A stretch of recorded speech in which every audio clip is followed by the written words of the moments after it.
Good evening, ladies and gentlemen, paper bitches, and empire rollers. And welcome to Good Stuff Making Stuff, where we are going to have a little bit of a special episode here today.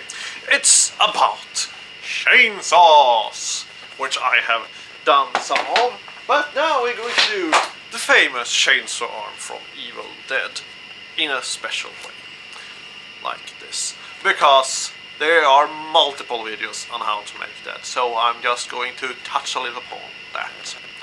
Let's get going, shall we? So we are starting here by stripping all the old parts off that's going to be replaced and take something that looks like almost the same as kind of this old boxes here. That address probably is not valid anymore. Anyway, so this is a very good way to make these things, because you already have the kind of a rounded shapes on it, and also there will be leftovers because people usually don't have their tools in it.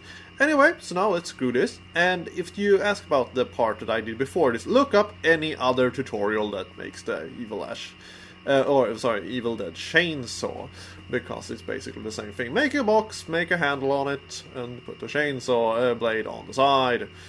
And I would do exactly almost the same way, except for this part that I have to make new here. But check out AVMe or IndieMoogle, or just Google it and you will probably find some special. I think Prop Shop maybe also.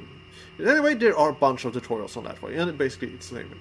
Anyway, so now we're gonna take some dense foam here and take on it. This, what I'm doing, is actually the chainsaw from Evil Dead Army of Darkness. Evil Dead 3 Army of Darkness. It's a little bit changed because it's very, very squared, and also I have an action figure of it, so I can just look at it and say, oh, it's gonna look like that, because it's much rounder in Ash vs. Evil Dead. So yeah, some inconsistencies in the build anyway. This is two 90-degree bends of PVC pipe that I also use for the handle for my metal detector. Anyway, so I'm using them to make holes there. You see, I'm making the hole, and I am going to put it on the side here, and then squeeze them together, and then make a hole, right? So we have it centered, so we know they're supposed to be. So see, now I'm drilling the hole there, and I am going now to do this in a very clever way to make it very straight. But first, we're going to trim this hole a little bit. So you see, I'm putting this inside there, and now I'm gluing these two parts together, like that. You see, they are very good. You have to make some little bit of adjustments, but they're pretty much correct. And now we're gluing it like that. So you see, that's a very clever way to do that. Now let's gonna make the lids. Usually people are gluing it, but I think that will not hold very good. So let's take a little bit of scrap EVA foam here, or floor mattresses, the foam that I made, and put a nail through it, and then have glue, and then put it like that. So it will absolutely keep it place in the styrofoam, you see, like that. Fantastic, right?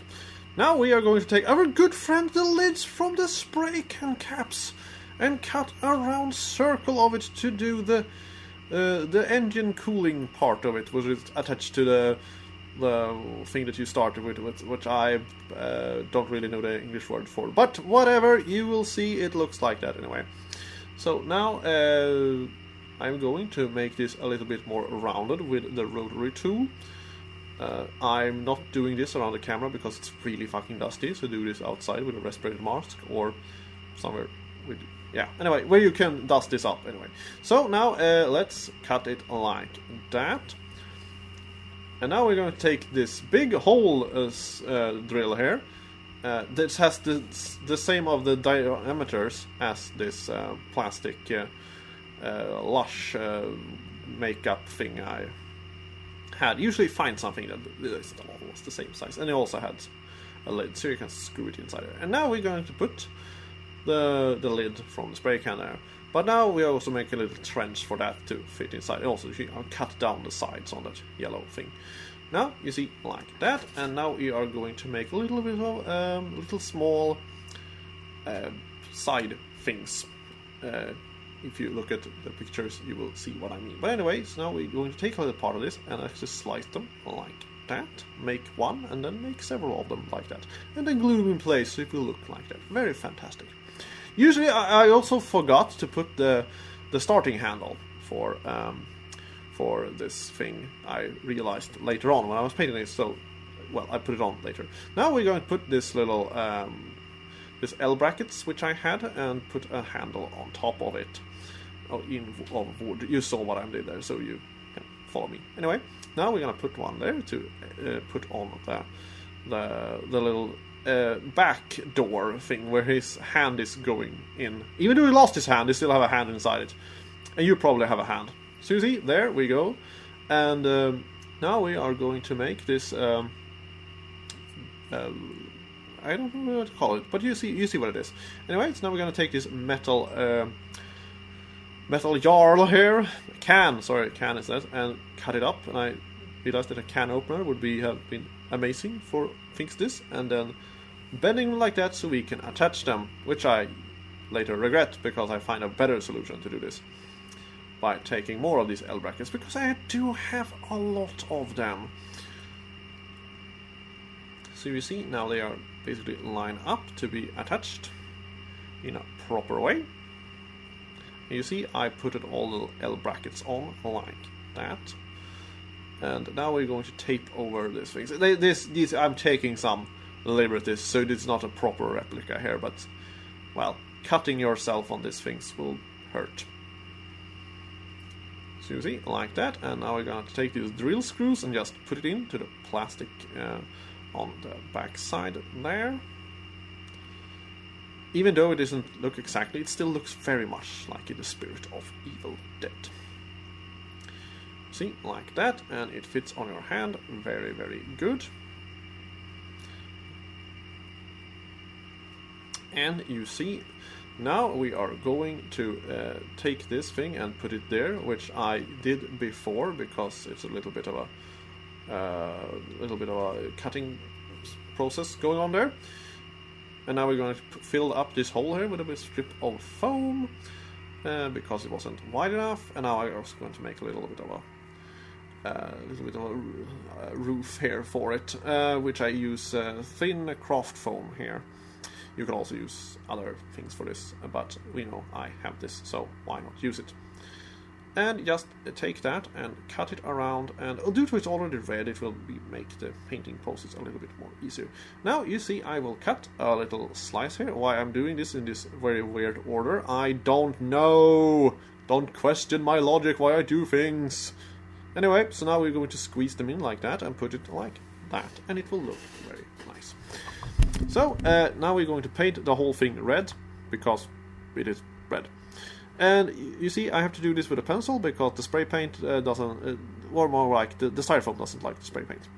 So now we have a more fresher coat, because I made this like 10 years ago, and it has been, well, going through some rough times in storage and other things. I actually disassembled this to show people how to do it. You see, here we have painted some black here, and now we're going to make some little metal things on the side here, so it will look like it's being scratched and going through some demonic things. If it actually was like in reality, usually the metal scratches would be in the front of the chainsaw due to it attaches to the wood when you are cutting it. But anyway, I don't know if this actually is a model that exists of a chainsaw that they have in the movie, because it looks quite unusual, because chainsaws usually have a little bit of a different shape, but you still see it's a chainsaw. Anyway, I do not know what I'm talking about, so please correct me if you do know. So you see, we're going to put some brown paint also here, not because it usually is rust, but it gives a little bit more thing. And now we are going to meet little special parts of this chainsaw episode coming up here. And now a little bit of extra content here, because a few years ago I built this chainsaw that actually works, which I will cut on footage or something.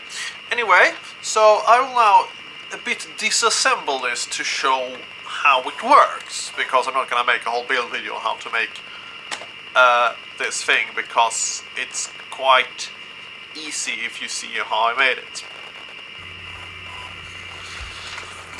So first thing first, I actually did a little bit of a starting strip there, but now we're gonna cut it off. This is actually a jarl, a jug, sorry, a water jug with I have put on the side. You can see it if you look closely enough. Anyway, this frame is just custom made with a bunch of pipe pullers. Do you see you have the dog leash, which I used for the starting thing. Now we are going to take away the blade here, which is actually a sandwich of 3 things.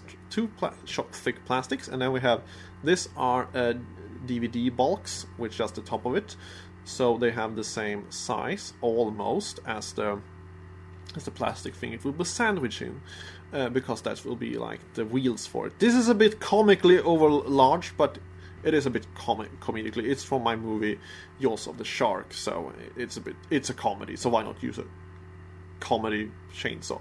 So now I'm going to re-glue this thing on here because, well, it's also gone through some rough times and other movies been recorded with it, and yeah, it has been very well used over the years.